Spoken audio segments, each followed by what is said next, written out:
My husband said, "I sold your little cabin for $62,000. His family cheered, calling it a smart move. He looked at me and said, "The money for this dinner, it's from the cabin sale. At least one meal is covered." I just stayed quiet.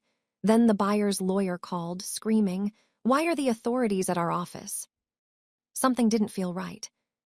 The Hale family dinner was in full swing when Richard stood up, tapping his fork against Emily's best crystal. "Before we eat, I have something important to share," he said, his voice carrying the authority he rarely displayed. "You all know about Marissa's little cabin, her impractical purchase 5 years ago." My shoulders tensed at his tone, and my throat tightened. "Well, I finally done something about it. I sold it for $62,000 last month while she was overseas." The words hung in the air as he pointed to the elaborate spread on the table. "The money for this dinner. It's from the cabin sale. At least one meal is covered." His family laughed and applauded, but I stayed silent, my phone already vibrating with a call that would change everything. "Why are the authorities at our office?" The buyer's lawyer would scream moments later, his panic confirming what I already suspected. "Before we continue, I want to thank you for being here.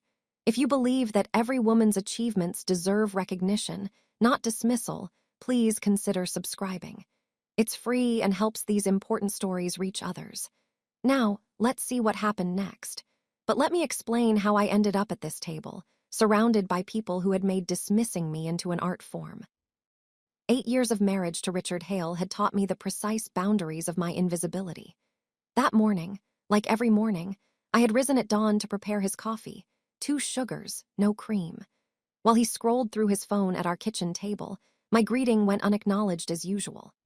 The breakfast I prepared was consumed in silence, punctuated only by the sound of his chewing and the occasional notification ping from his fantasy football group. Emily had called while I was cleaning up, speaking only to Richard about Sunday's menu, despite knowing I would be the one spending 8 hours in the kitchen preparing her complicated requests. "Make sure Marissa knows about the roast," she had said, as if I were hired help rather than her daughter-in-law, "and tell her not to over-salt the potatoes like last time." The potatoes had been perfectly seasoned, but in the Hale family, my efforts were always somehow lacking. The pattern had been established early in our marriage. When I received my promotion at the consulting firm, a 35% raise, and a corner office that I had earned through 20 months of 70-hour weeks, Richard's response was a distracted mumble about how it was about time I contributed meaningfully to our finances. The next evening, his brother Aaron had scratched off a $50 lottery winner at that same dinner table, and the family erupted in celebration. Emily insisted on taking photos, while Richard's father proposed a toast to Aaron's good fortune and financial acumen. The Hale family dynamics revealed themselves through 1,000 small cruelties that had accumulated like sediment over the years. Emily consistently forgot to set a place for me at holiday dinners until Richard noticed and mentioned it. Richard's father discussed finances with Richard while I sat right there, invisible as furniture, even though my salary had exceeded Richard's for the past 3 years. Aaron borrowed money he never repaid, always joking that I probably tracked every penny in a spreadsheet, which I did, though not for the reasons he assumed. During their weekly family dinners, my accomplishments became footnotes, while Richard's mediocre sales numbers were dissected and praised as if he were revolutionizing his industry. The month I landed a $1.2 million contract for my firm, the dinner conversation focused entirely on Richard closing a deal worth less than my monthly commission. When I mentioned my achievement, Emily had said, "That's nice, dear," before immediately asking Richard about his prospects for the next quarter. These patterns had driven me to create my own small rebellion. 5 years ago, I had opened a savings account that Richard knew nothing about. Every freelance project I took on, every lunch I skipped, every coffee I didn't buy went into that account. I watched the balance grow slowly, each deposit a small act of defiance against their assumption that everything I earned belonged to Richard by default. The cabin had been my first major purchase from that account.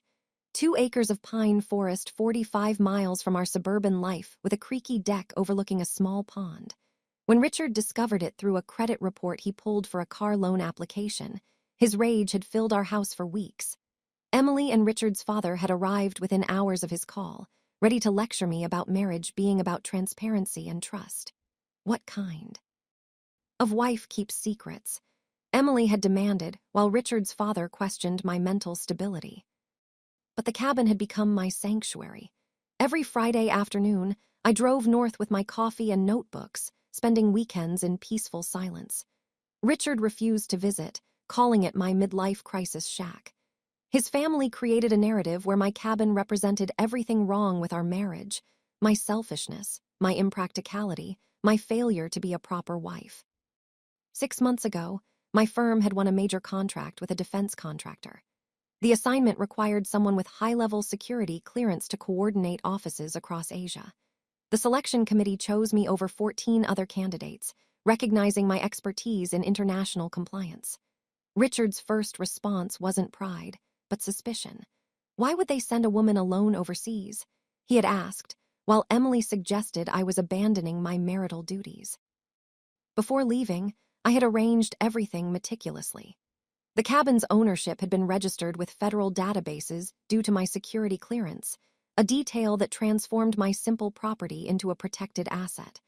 I left Richard detailed emergency-only instructions, automated all payments, and hired a property management service. His dismissive laugh when I explained the precautions still echoed in my memory. Now sitting at this dinner table, watching Richard bask in his family's approval for selling my cabin, my sanctuary, my achievement, my freedom, I felt the phone vibrating again in my pocket. Gregory Bennett, the caller ID read. I had never heard of him before, but somehow I knew this call would explain why Richard's proud announcement was about to become the worst decision of his life. I excused myself from the table, stepping onto the Hales' back porch with my phone pressed against my ear. Gregory Bennett's voice trembled through the speaker, describing federal agents examining documents, asking questions about property sales that required special clearances. Behind me, through the glass doors, Richard was pulling out papers from a leather folder, showing his family the details of his brilliant transaction while Emily poured more wine. 5 years earlier, the journey to that cabin had started with a different phone call. Patricia Sanders, the elderly owner, had a voice like warm honey when she'd first described the property. It's not fancy, she'd warned.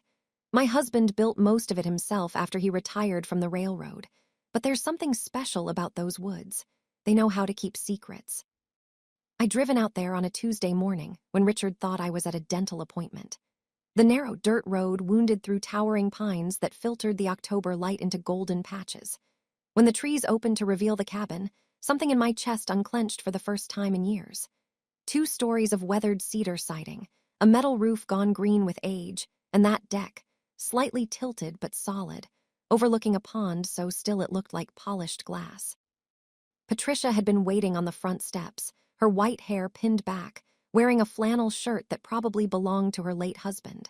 She walked me through each room, running her weathered hands along door frames and window sills like she was saying goodbye to old friends. In the main bedroom, she stopped at a window that faced east. George used to say the sunrise through these pines was better than church, she said softly. I think he was right. When she named her price, it was less than market value by at least $18,000. I don't need the money, she explained, studying my face with eyes that seemed to see everything. I need to know it's going to someone who needs this place the way George and I did. Someone who understands that sometimes 4 walls and silence are the only medicine that works. The down payment represented 4 years of skipped lunches, declined dinner invitations, and clothes worn long past their prime. Every dollar saved had been a small act of rebellion against the Hale family's assumption that I existed solely as an extension of Richard.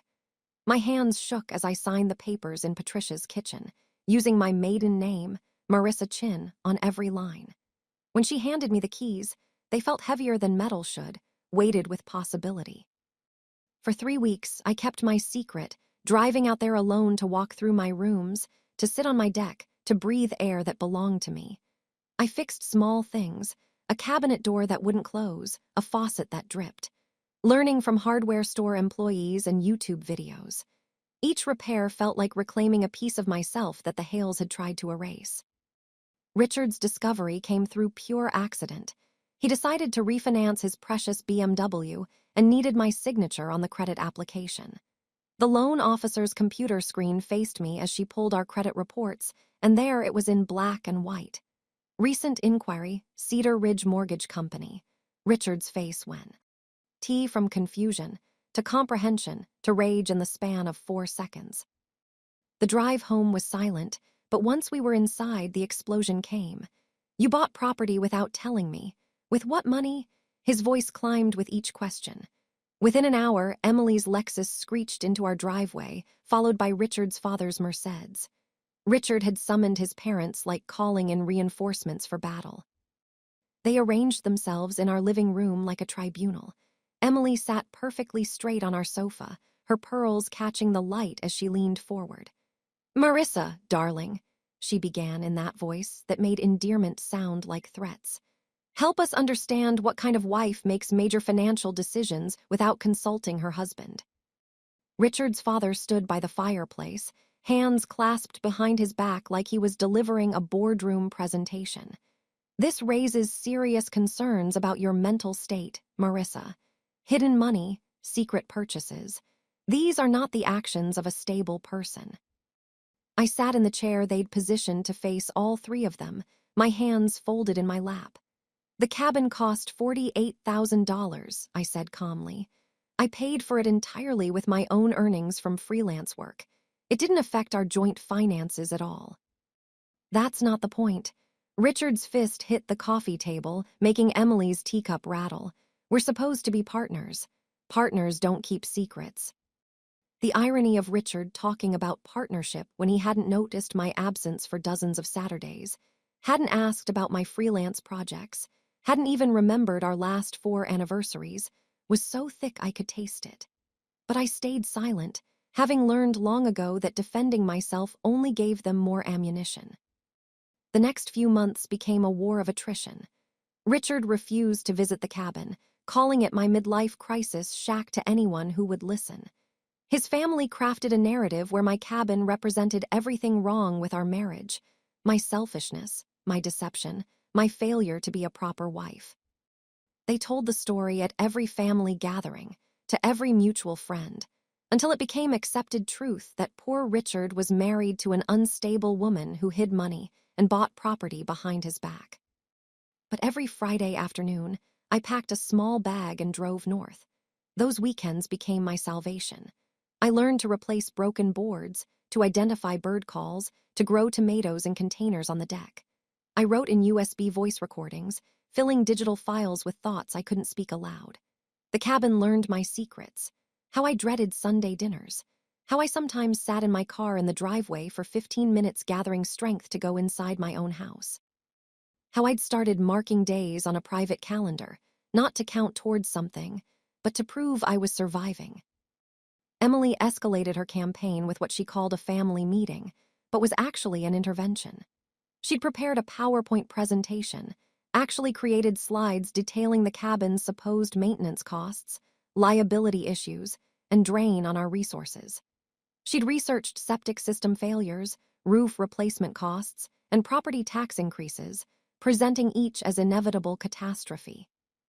Aaron made jokes about me becoming a hermit woman, asking if I was growing marijuana in the woods. Richard's father questioned whether I was meeting someone there, his implication clear. Richard sat silent through it all, letting them speak for him as he always did, his silence more damaging than their words. When they finally stopped talking, I pulled out my phone and showed them photos. The garden I'd planted now growing wild with herbs and vegetables. The desk I'd positioned by the window where morning light flooded in. The bookshelves I'd built myself, slightly crooked but functional. Their faces remained unmoved, seeing only evidence of time spent away from them, energy directed towards something beyond their control. They stared at my photos for exactly 4 seconds before Emily closed my phone and handed it back to me with the same expression she wore when returning spoiled food at a restaurant. "Well," she said, adjusting her pearls, "I suppose everyone needs their hobbies." The word hobbies dripped with enough condescension to fill the pond behind my cabin. 3 months after that disastrous intervention, everything shifted. My managing director, Lucas Bennett, called me into his office on a Monday morning in March. The view from the 34th floor showed the city wrapped in winter fog, and Lucas stood against it like a general planning a campaign. "We've won the Meridian contract," he said without preamble. 6 months coordinating their satellite offices across Asia. "It's worth $14 million to the firm, and I need someone with your specific expertise." The project required high-level security clearance due to Meridian's defense contracts. 14 candidates had been considered. My name sat at the top of the list, circled twice in Lucas's distinctive red pen. "Your background check came back spotless," he said, sliding the folder across his mahogany desk. "Your experience with international compliance is unmatched in this office. The client specifically requested someone with your qualifications." I accepted immediately, the word yes escaping before I could second-guess myself. 6 months away from the Hales felt like being offered oxygen after years of suffocation. Lucas smiled, the kind that suggested he understood more about my home situation than I'd ever explicitly shared. "You leave in 4 weeks. The pay differential is substantial. Hazard pay plus overseas adjustment. We're talking about doubling your quarterly income." That evening, I told Richard over dinner, watching his fork pause midway to his mouth. 6 months, his voice carried not concern but calculation. "Why would they send you?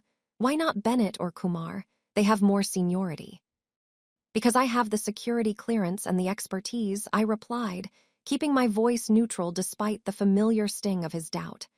"A woman alone in Asia for 6 months," he muttered, returning to his plate. "Seems unnecessary. Can't you do it remotely?"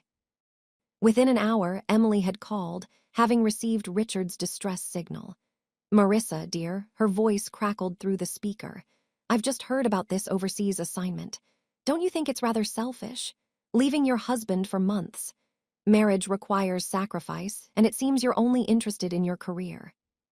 The security briefing 4 days later revealed complications I hadn't anticipated.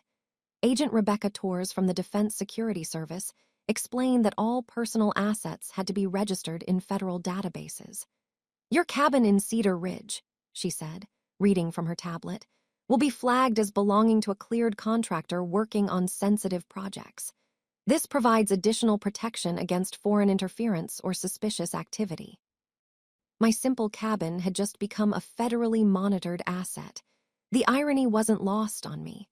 The property Richard and his family dismissed as worthless was now under government protection. I spent the next 4 days arranging meticulous coverage for my absence. The property management company I hired came highly recommended, their contracts typically serving deployed military families. Every utility payment was automated, double-backed with the management company as secondary payers. I installed security cameras that uploaded directly to cloud storage accessible from anywhere in the world.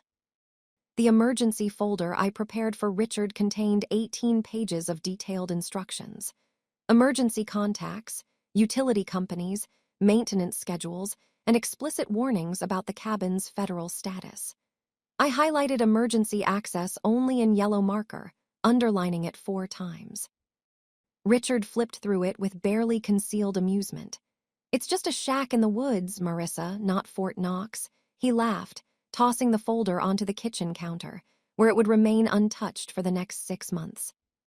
Tokyo's humidity hit me like a wall when I stepped off the plane, but the sensation of freedom was stronger than any physical discomfort.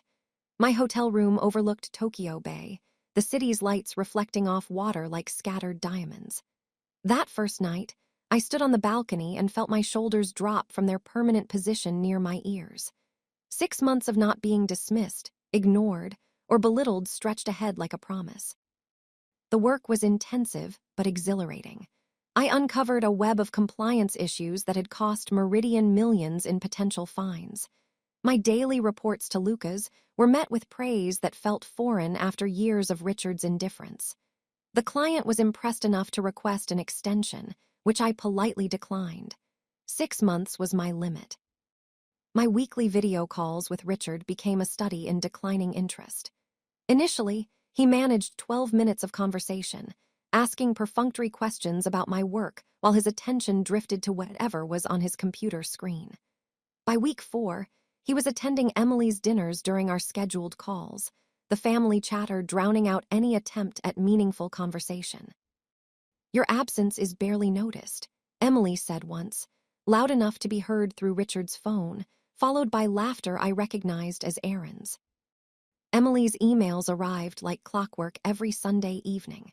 She'd forward articles about career women who lost their families or historical accounts of wives who'd abandoned their duties for personal ambition. Each message signed with concern for your marriage, Emily, as if her concern had ever extended beyond control. The family group chat, which I'd been part of for 8 years, suddenly showed an error message one morning. "You are no longer a participant in this conversation." No explanation, no warning. Richard claimed it was a technical glitch when I asked, but his social media told a different story. Photos from family dinners showed him. Centered between Emily and Richard's father. Aaron's girlfriend Vanessa occupying what had been my seat. The captions read like obituaries for my presence. "Great evening with the whole family and complete at last." My cabin security cameras became my lifeline to something real. Every morning I checked the feeds while drinking coffee, watching deer wander through the yard or rain pattern the pond's surface. The weekly reports from the management company were brief. All systems normal, no issues to report, but they provided more comfort than Richard's increasingly sporadic messages. By month 4, Richard had stopped answering my calls altogether. Text messages received single-word responses hours later. Busy, fine, later. His social media, however, showed remarkable availability for dinner with colleagues, drinks with Aaron, concerts with people I didn't recognize. Vanessa, Aaron's girlfriend, appeared in more photos, always laughing at something Richard had said, her hand occasionally on his shoulder in that casual way that wasn't casual at all. Vanessa's perfectly manicured hand rested on Richard's shoulder in the last photo he'd posted. Her smile too bright, her proximity too familiar. The timestamp showed last Wednesday when he'd claimed to be working late on quarterly reports. I closed the laptop and stared at the Tokyo skyline, the city's pulse vibrating through my hotel window as I processed what those images meant. Not just indifference anymore, something else entirely. The flight home stretched across 18 hours and 4 time zones. Plenty of time to prepare myself for whatever waited in Riverside City. I texted Richard my arrival time twice, received nothing back. When the plane touched down on Friday afternoon, the November air carried that particular Midwest chill that slices through everything. I waited 45 minutes at baggage claim, watching families reunite, couples embrace, drivers hold signs for strangers. No Richard. Finally, a text appeared. "At Mom's preparing special dinner for your return. Come straight here." The taxi driver helped load my luggage into the trunk while I stared at those words. Special dinner at Emily's. After 6 months away, my husband couldn't be bothered to meet me at the airport, but the Hales were orchestrating something that required preparation. The route home took us past our neighborhood, and I asked the driver to slow down as we passed our house. Through the living room window, I glimpsed furniture I didn't recognize. A leather sectional where our blue sofa should be, artwork on walls that had been bare when I left. The driveway held 2 cars I'd never seen before, a BMW newer than Richard's, and something sporty in red. My garden, which I'd carefully maintained for 4 years, had been replaced with generic landscaping. "This your house?" the driver asked, noticing my stare. "I'm not sure anymore," I answered honestly. I had him drop me at the corner, hauling my suitcase to our front door like a stranger approaching an unfamiliar home. My key still worked, but the house inside wasn't mine. The leather furniture was real, expensive. The art consisted of abstract pieces that Emily would approve of. Safe, tasteless, costly. The kitchen had been reorganized completely. My carefully arranged spice rack gone, replaced by decorative canisters that probably held nothing. In our bedroom, was it still ours? The sheets were different. Egyptian cotton still in their packaging creases. The closet showed Richard's clothes expanded into my section. My remaining items compressed into a corner like an afterthought. On the dresser sat a bottle of perfume I didn't recognize. Definitely not mine. I left my suitcase unopened and drove to the Hale house. My hands steady on the wheel despite the exhaustion pulling at my bones. Their driveway looked like a luxury car dealership. Emily's Lexus, Richard's father's Mercedes, Aaron's Range Rover, Richard's BMW, and two others I didn't recognize. The house glowed with warm light, shadows moving behind curtains like a stage play in progress. The front door was unlocked. I could hear voices from the dining room, laughter that carried the particular pitch of celebration. Emily's voice rose above the others. He handled it brilliantly, absolutely brilliantly. I stood in the hallway, listening to my absence being celebrated before stepping into view. The scene was orchestrated like a magazine spread. Emily's heirloom crystal, the set she only used for Christmas and engagement announcements, sparkled under the chandelier. Decanters of wine that cost more than my weekly groceries stood open, breathing. Everyone had dressed for an occasion. Emily in pearls and silk, Richard's father in his golf club blazer, Aaron in what looked like a new suit. Richard stood at the head of the table, occupying the seat I usually took when we hosted, wearing the expression of a man who just won everything. Marissa, Emily's voice carried false warmth, perfect timing. We were just about to toast. They'd arranged themselves around the table like an audience at a theater, each face holding that particular expression of barely contained excitement that preceded major announcements. Vanessa was there too, seated next to Aaron, but angled toward Richard, her hand resting near his wine glass.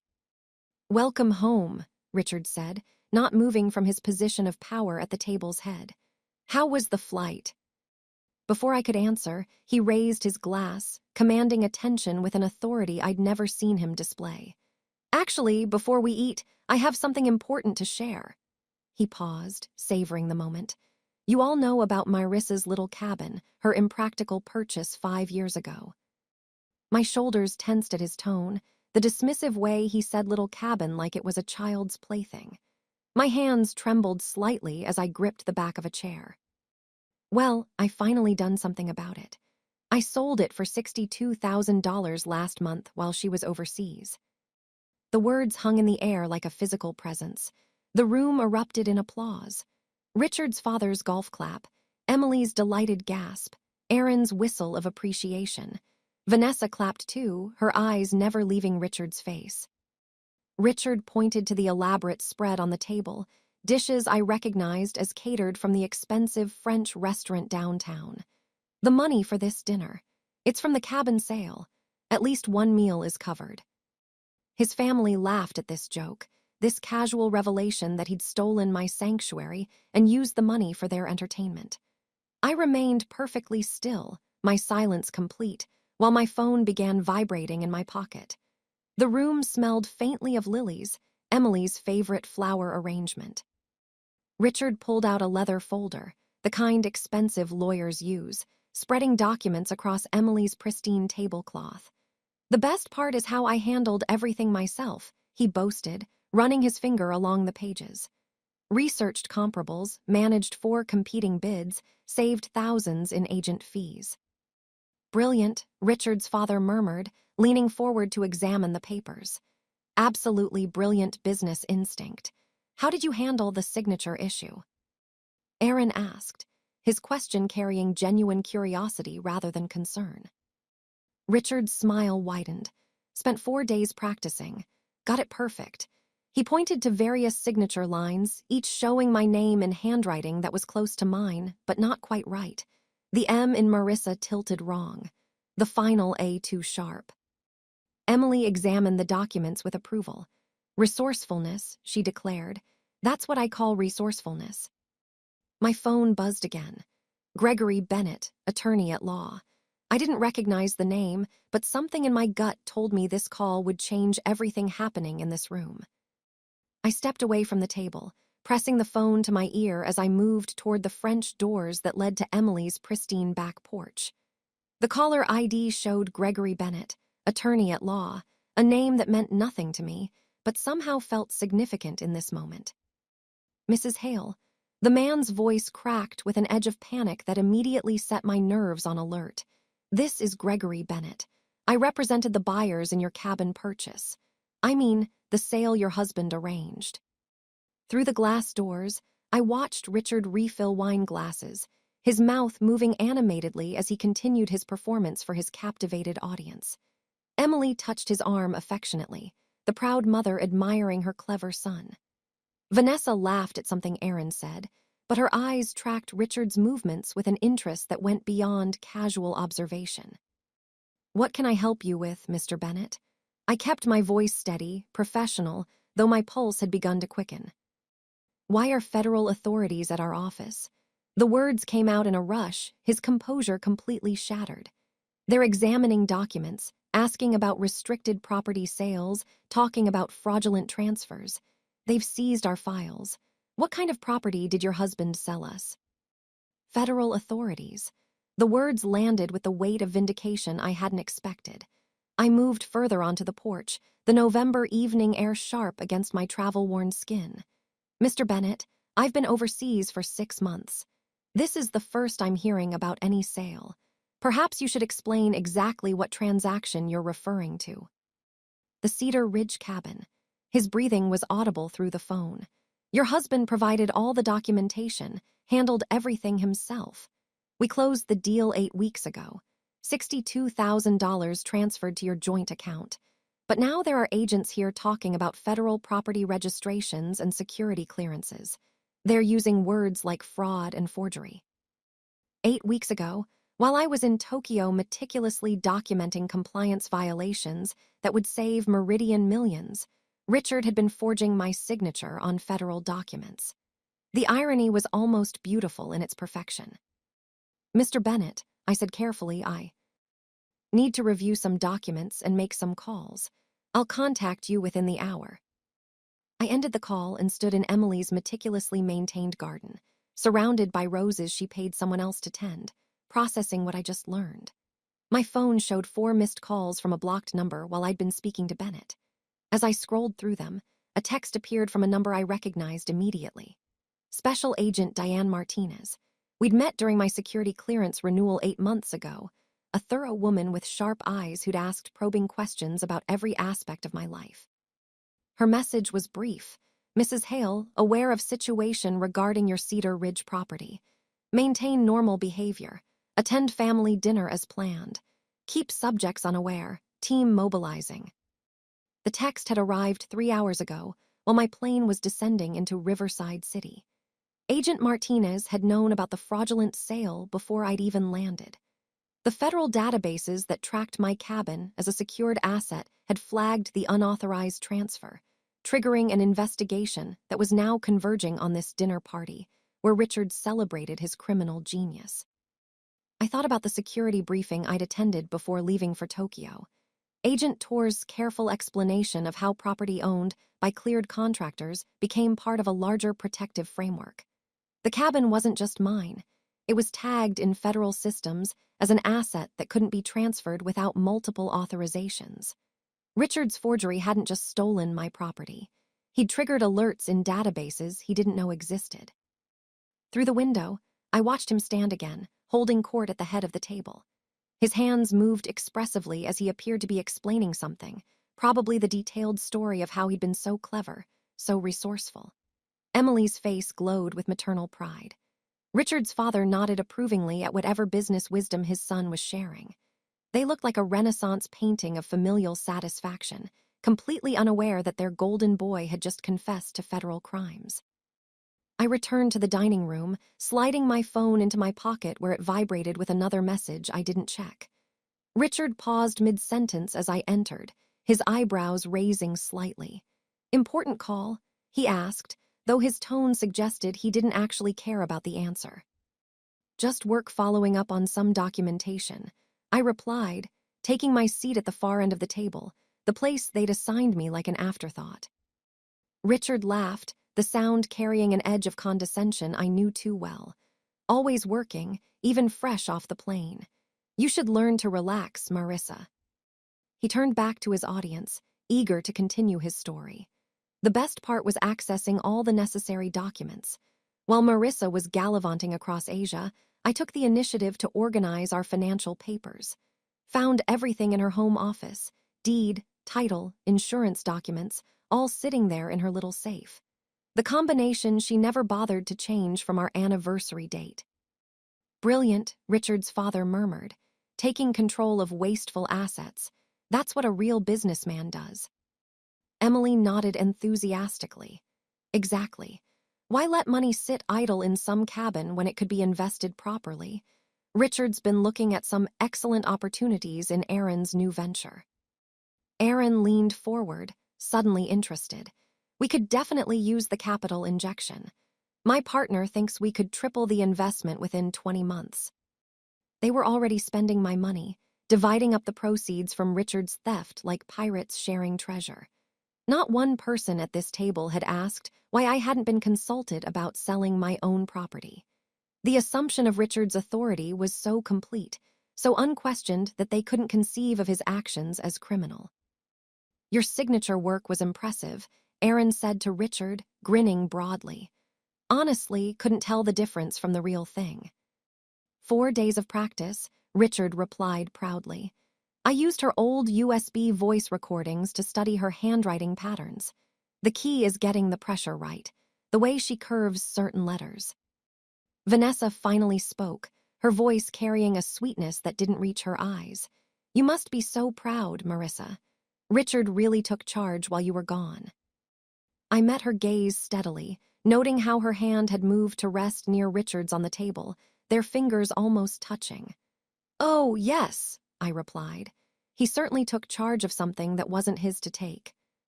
The words hung in the air for a moment before Richard laughed them off. Everything in a marriage is ours, darling. That's what partnership means. My phone vibrated again. Another text from Agent Martinez, 18 minutes. I watched the second hand on Emily's grandfather clock sweep past the 12. 17 minutes since Agent Martinez's last text. Richard had moved on to describing his future investum and plans for the $62,000, his voice carrying the confidence of a man who believed he had gotten away with everything. Emily was serving her homemade tiramisu, the dessert she reserved for special victories, when the first black vehicle pulled silently into the driveway. The headlights swept across the dining room windows like searchlights, followed immediately by 2 more vehicles positioning themselves with military precision.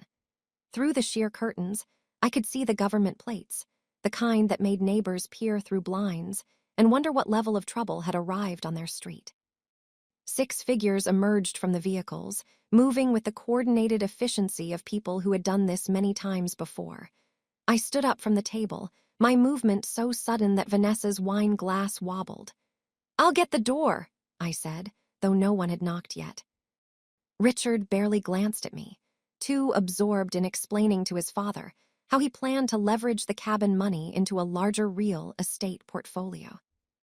I reached the front door just as Agent Diane Martinez raised her hand to knock. She stood flanked by 5 other agents, all wearing the kind of dark suits that screamed federal authority. Her eyes met mine with professional recognition. She remembered me from the security clearance interview, remembered the woman who had sat across from her for 4 hours answering questions about every aspect of her life. Mrs. Hale, she said quietly, are all the subjects present? They're in the dining room, I confirmed, stepping aside to let them enter. All of them. They're having dessert. The agents moved through Emily's hallway with practiced precision, their footsteps deliberate on her polished hardwood floors. Each footfall sounded like a countdown, marking the seconds until Richard's world collapsed. Agent Martinez led the way, her hand resting casually near her badge, ready to present credentials that would turn celebration into catastrophe. The dining room fell silent as 6 federal agents filed in, spreading out to block all exits with movements so smooth they seemed choreographed. Richard's fork hung suspended halfway to his mouth, tiramisu sliding off onto Emily's heirloom tablecloth. Richard's father's face drained of color so quickly I thought he might faint. Aaron pressed back in his chair, as if he could disappear into the wallpaper, while Vanessa's eyes darted between the agents and the door, calculating distances she'd never be able to cross. Richard Hale. Agent Martinez announced, her voice carrying the weight of federal authority that made everything else in the room seem suddenly trivial. She held up her badge, the gold shield catching the light from Emily's chandelier. You're under arrest for wire fraud, forgery, and conspiracy to commit interstate commerce violations. The words landed like physical blows. Richard's wine glass slipped from his hand, shattering on the floor in a cascade of crystal and merlot that spread across Emily's Persian rug like blood. This is insane. He shot to his feet, his chair scraping against the floor. It was just a property deal, a simple real estate transaction. Agent Martinez moved toward him with unhurried confidence. Selling federally registered property using forged documents isn't a simple transaction, Mr. Hale. It's a federal crime. The handcuffs appeared in her hands with practiced ease, the metal clicking around Richard's wrists with a finality that made Emily scream. There's been a mistake. Emily's voice cracked, her hands fluttering to her pearls as if they could protect her from this reality. This is a misunderstanding. Richard was just being resourceful. We need to call our lawyer. Richard's father stood up, trying to summon the authority he commanded in boardrooms, but his voice shook as he spoke. You can't just come into our home and... Sir, please sit down, one of the other agents instructed, his tone making it clear this wasn't a request. Richard's father sank back into his chair, suddenly looking every one of his 74 years. The agents began their systematic documentation of the scene. One photographed the forged documents still spread across the table, Richard's confession transformed into evidence.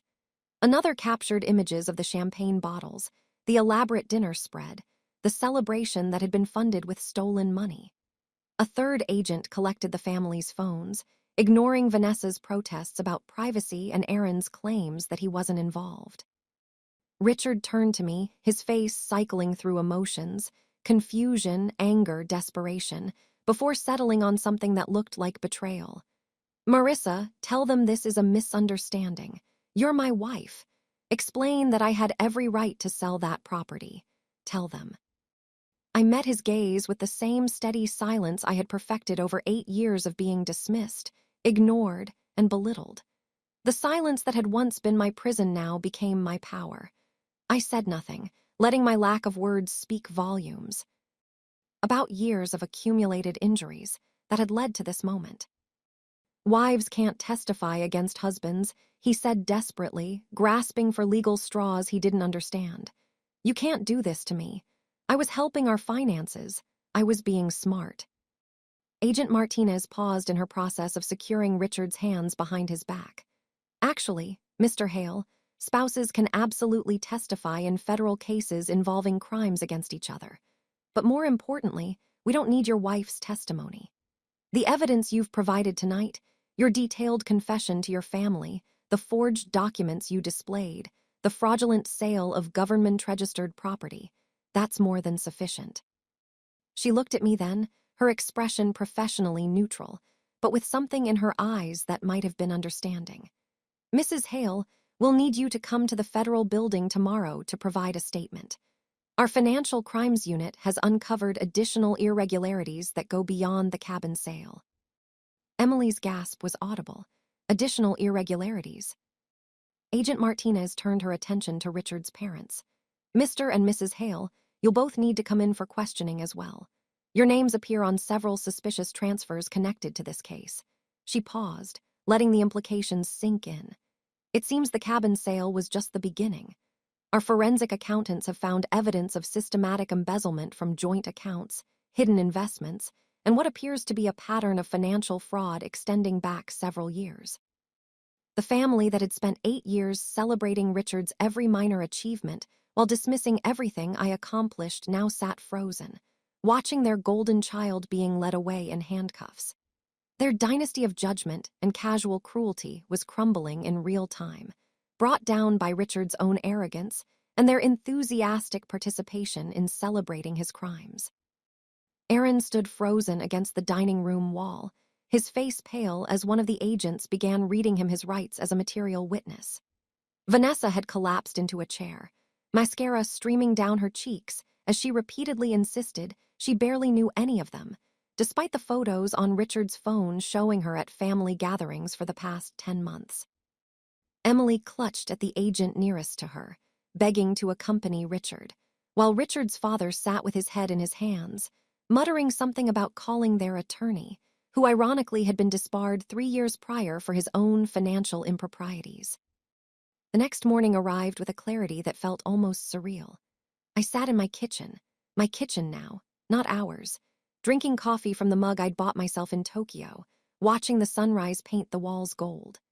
My phone had been vibrating nonstop since midnight with calls from numbers I didn't recognize, journalists who'd somehow gotten my contact information, and Emily's repeated attempts to reach me despite being explicitly told not to contact me by federal agents.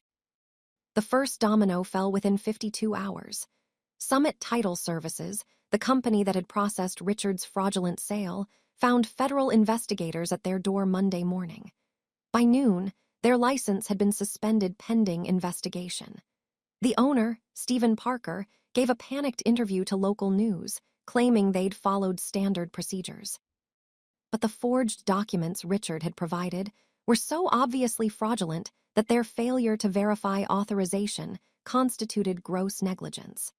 Parker's 32-year career in real estate ended in a single morning, his reputation destroyed by Richard's transaction.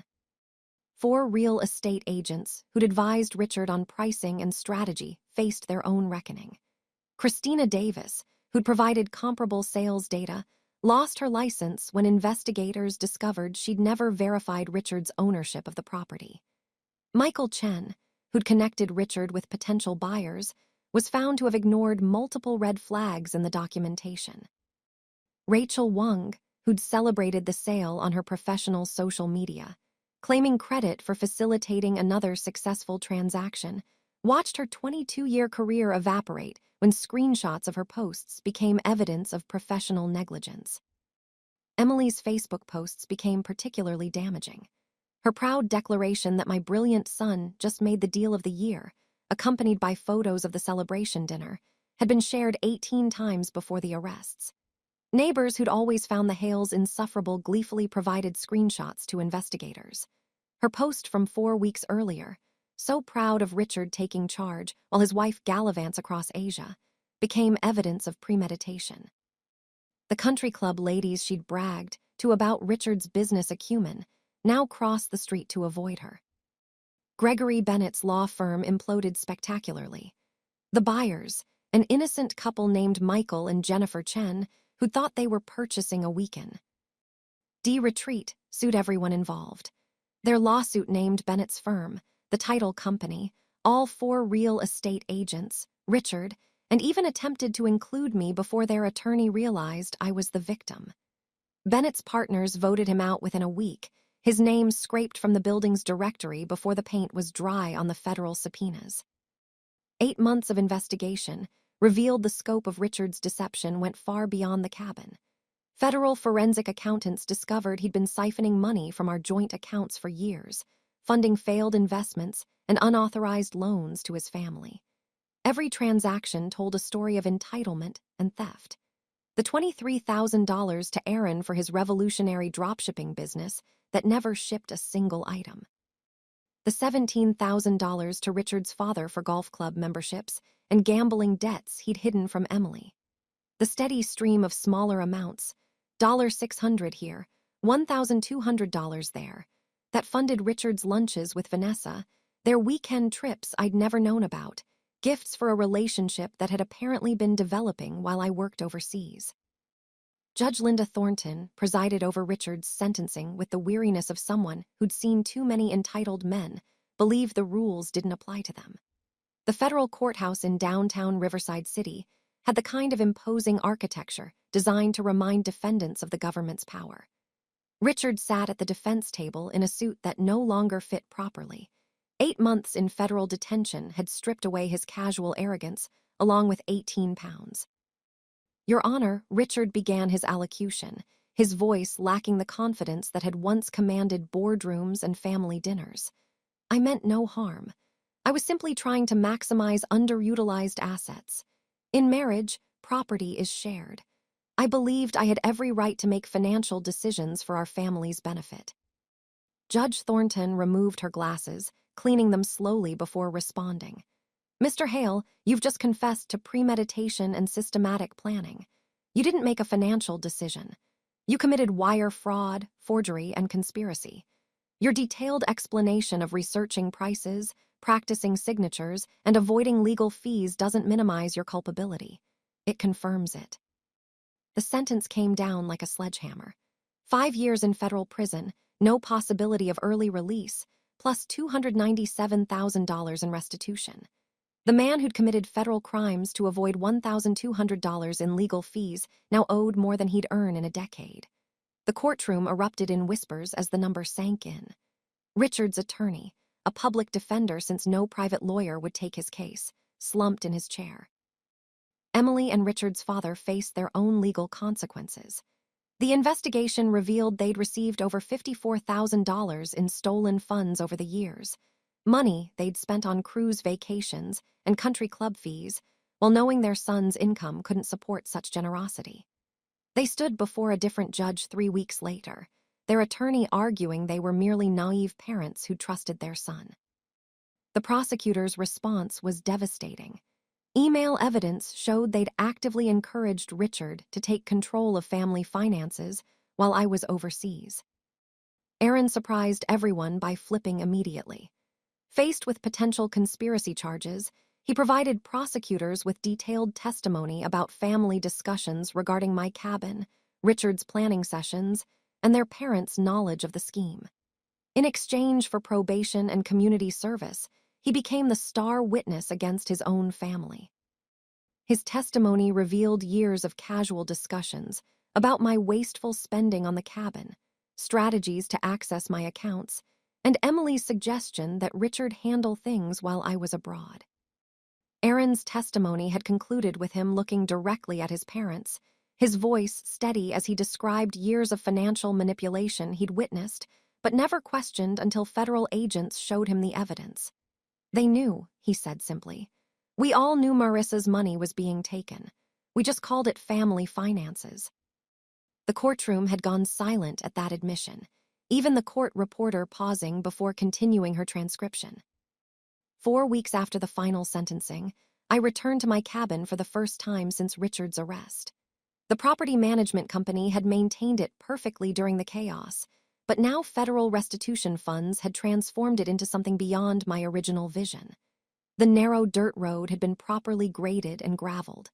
New security cameras, discreet but comprehensive, monitored every approach. The front door bore a new deadbolt system that required both a key and a code, installed by the same company that secured federal facilities. Inside, the transformation continued. The kitchen I'd planned to renovate someday had been completely rebuilt. New appliances, granite countertops, cabinets that closed smoothly instead of requiring the specific angle I'd memorized. The windows throughout had been replaced with triple-pane glass that turned the pine grove outside into a living painting, every needle sharp against the sky. The creaky deck had been reinforced and extended, now wrapping around 2 sides of the cabin with built-in benches that face the pond. Agent Diane Martinez arrived on a Wednesday morning, pulling up in her personal vehicle rather than the government sedan. She carried 2 cups of coffee from the shop in town, remembering my preference for oat milk without my having mentioned it. We sat on the new deck, the November air crisp but not cold, watching mist rise from the pond. The investigation has expanded, she said, her professional tone softened by something that might have been admiration. Your case broke open something bigger. Richard had been running similar schemes with 4 other families, targeting women whose assets he could access through his position at the bank. She explained how my cabin's federal protection had been the tripwire that exposed everything. Without that classification, Richard might have continued indefinitely, stealing from women who trusted their finances to institutions where he held influence. The FBI had recovered nearly $580,000 in stolen funds, though much had already been spent on the Hale family's lifestyle. The divorce proceedings took place entirely through lawyers. Michigan law showed no mercy to imprisoned spouses who'd committed financial crimes against their partners. The judge, an older woman named Patricia Foster, had reviewed the evidence with visible disgust. Mrs. Chin, she said, using my maiden name, which I'd legally reclaimed, the court awards you all marital assets without exception. everything came to me. The house in the suburbs with its expensive furniture I didn't want. The joint savings Richard hadn't managed to steal. The investment accounts he'd hidden poorly. Even Emily's heirloom crystal that she'd specifically designated for Richard in her will. The crystal was particularly satisfying. 14 place settings of Waterford that had been in her family for generations, now sitting in boxes in my basement, waiting for donation to charity. Richard's letters began arriving 8 weeks into his sentence. The first was angry, accusing me of orchestrating everything, of knowing about the federal protection and setting him up. The second came 6 weeks later, shifting to self-pity, lamenting his circumstances and the unfairness of his situation. By the third letter, hints of understanding crept in. Not remorse exactly, but recognition that his clever plan hadn't been clever at all. I found out about the federal property classifications he wrote in what would be his final letter. They explained it during legal education class here. I should have asked questions. I should have asked you. He never apologized, never acknowledged the years of theft before the cabin, never mentioned the pain of being invisible in my own marriage. He simply stopped writing, perhaps finally understanding that his words, like his presence, were no longer welcome in my life. The local newspaper ran the story for weeks. Suburban scandal. Wife's cabin exposes years of financial fraud became the most read article in the paper's digital history. Reporters called constantly, offering payment for exclusive interviews, promising to tell my side of the story. I declined them all. The federal investigation's findings were public record, pages of documentation that spoke more eloquently than any interview could. The facts themselves were vindication enough. Richard in federal prison, his parents bankrupted by restitution payments, their reputation destroyed by their own greed. My neighbors' attitudes shifted completely. Where once they'd seen Richard's quiet wife who rarely spoke at block parties, they now saw someone who'd endured years of financial abuse while building her own success. Patricia from next door brought casseroles during the divorce proceedings. Thomas from across the street offered to maintain my lawn without payment.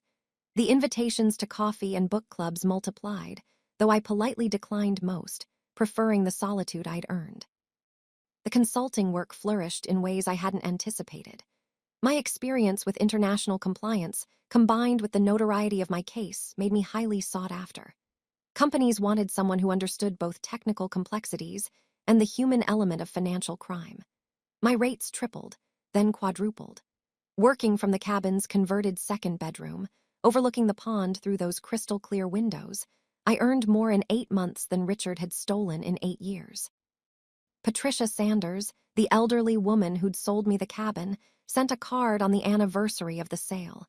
"I knew you needed this place," she wrote in careful cursive. "George would be pleased to know it sheltered you when you needed it most." On the first anniversary of that dinner, Th. At horrible, wonderful dinner where Richard announced his crime to his celebrating family, I sat on my reinforced deck as the sun set through the pines. The wine wasn't special, just a bottle from the local grocery store, chosen because I liked the label. No one would judge this choice. No one would comment on its price or vintage. The silence around me was complete, broken only by natural sounds, wind through pine needles, water lapping at the pond's edge, an owl calling from somewhere in the darkness. My phone sat silent on the table beside me, containing no contacts from that previous life. No Hail Family group chat, no passive-aggressive messages from Emily, no dismissive texts from Richard. The absence of their voices revealed how much space they'd occupied, how their constant judgment had shaped my days. This story of federal justice served cold had you on the edge of your seat. Hit that like button right now. My favorite part was when Marissa stayed silent at the dinner table while the FBI arrived, knowing exactly what was coming next. What was your favorite moment? Drop it in the comments below. Don't miss more thrilling stories like this. Subscribe and hit that notification bell so you never miss an upload.